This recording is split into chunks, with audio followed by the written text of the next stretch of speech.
We're storytellers, and that's what we do.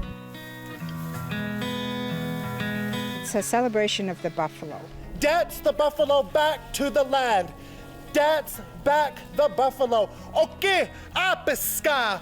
I grew up listening to my grandparents' stories and hearing these Nappy stories and how our buffalo were hid. It's really beautiful for me to see, celebrate the homecoming of them.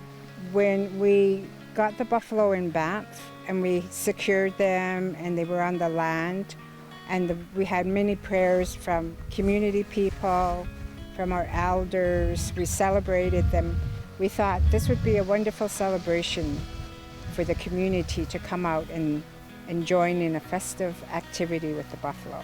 The presentation is about a very old traditional Blackfoot story.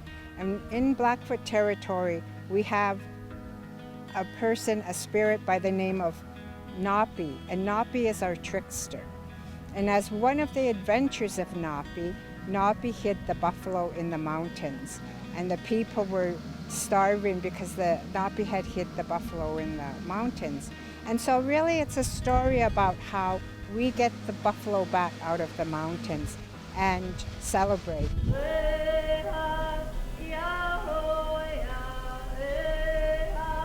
It's a story of hope and a story of resiliency and resurgence, but it also has tragedy to it. And the buffalo, they met a very tragic circumstance, but it was not their end. And that's what we celebrate, is that their numbers are growing and they're coming back. The audience congregates in an area and they receive lanterns, and then they're led through the environment, and they go through the forest where they witness a static garden of lanterns, and there's voices in the trees, a choir singing earth sounds.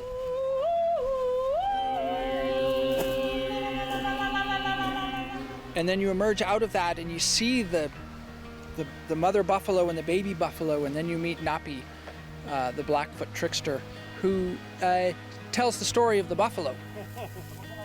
The puppets are such a beautiful way of capturing the energy of the land, of the night, of the light. And in Blackfoot, the word Nappy, our trickster, Abi describes a beautiful white light that describes the energy. And so what we're capturing is the energy of Nappy, but also the energy of the land. They're interesting things. Lanterns are universal, and we're drawn to the light of the lantern because it glows. It's not a harsh white light, it's an emanating glow. And I think that all human beings have sort of an instinctive journey to connect to that kind of light. One of the things that's beautiful about the experience is that we also reunite with our relationship to darkness and the night, because nobody gets to use a flashlight, and everybody's eyes adjust to the light of the night as opposed to the darkness of the night, and you can see as you go. And it is an experience of becoming more complete. And in a time actually when we feel like we're all getting shattered and fragmented and separated, to discover that there is, a wholeness that can come from the environment is pretty exciting.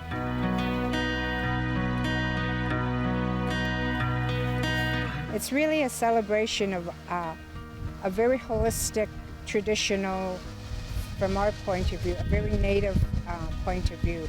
We're celebrating the stars, we're celebrating the beautiful land, and we celebrate the water people. So it's a very holistic look at buffalo and the land in Blackfoot territory. The buffalo really took care of us, and that was our source of life and what sustained us, all of us, our food, our shelter, our ceremonies. And so to welcome them back to their home, where they belong and where they once were, it's really beautiful to see that, and to see that story told in such a beautiful way. It's such an honor for us to be able to do this presentation in Canada. Because of our Truth and Reconciliation, this performance is also part of our reconciliation with Canada. But it's our story, it's Canada's story. And it's such a privilege to be able to do the show with my granddaughter and to hear another generation speak of relationships within all of Canada. Leo?